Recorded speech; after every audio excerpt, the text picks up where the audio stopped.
Erravalli KCR farm house నుంచి హరీష్ రావు వెళ్లిపోయారు. కేసీఆర్ హరీష్ రావు మధ్య అరగంట పాటు భేటీ కొనసాగింది. కాళేశ్వరం కమిషన్ నోటీసులతో కేసీఆర్ హరీష్ రావు భేటీపై రాజకీయ వర్గాల్లో ఆసక్తి నెలకొంది. సిద్దిపేట నుంచి నేరుగా ఫామ్ హౌస్కు వచ్చారు హరీష్ రావు. కాళేశ్వరం కమిషన్ నోటీసులపై స్పందించాలా వద్దా అనే దానిపై చర్చించినట్టు తెలుస్తోంది.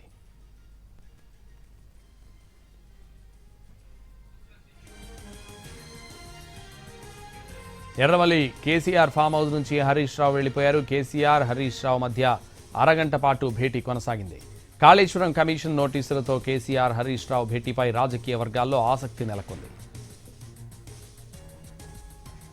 సిద్దిపేట నుంచి నేరుగా ఫామ్ హౌస్కు వచ్చారు హరీష్ రావు. కాళేశ్వరం కమిషన్ నోటీసులపై స్పందించాలా వద్దా అనే దానిపై చర్చించినట్టు తెలుస్తోంది.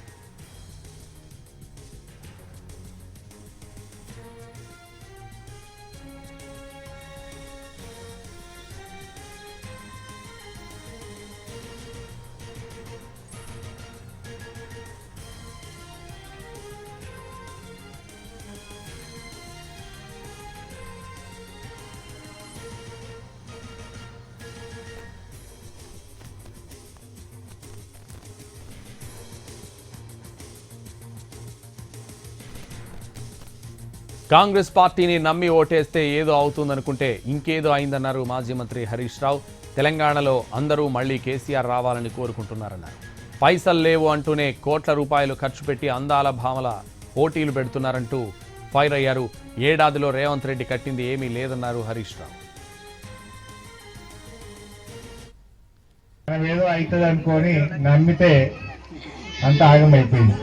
రైతు బంధు పైసలు వట్టలు, దవాఖాన పోతే కేసీఆర్ కిట్ బంద్ అయిపోయింది, బతుకమ్మ చీరలు వస్తనే లేవు, తులం బంగారం పట్టనే లేదు, పిల్లలు చదువుకుంటందుకు పోతే కాలేజీలల్లో ఫీజు రియంబర్స్మెంట్ 2 ఏళ్లకెళ్ళి బంద్ అయిపోయింది. సగం సగం అయింది, అంతా ఆగమాగం అయిపోయింది సంసారం. అన్ని విషయాలు కూడా ప్రజలకు మనసున పట్టినాయి, అర్థమైంది. కానీ ఏం చేస్తాం, చేయి దాటిపోయి 5 ఏళ్ల దాకా బరువు మోయాలి. ఏం చేస్తాం, ఎప్పుడు నింటుందా అని చూడాలి. గంటకు మించి చేయగలిగింది ఏం లేదు. బట్ ఏది ఏమైనా మీరు కూడా చూస్తున్నారు.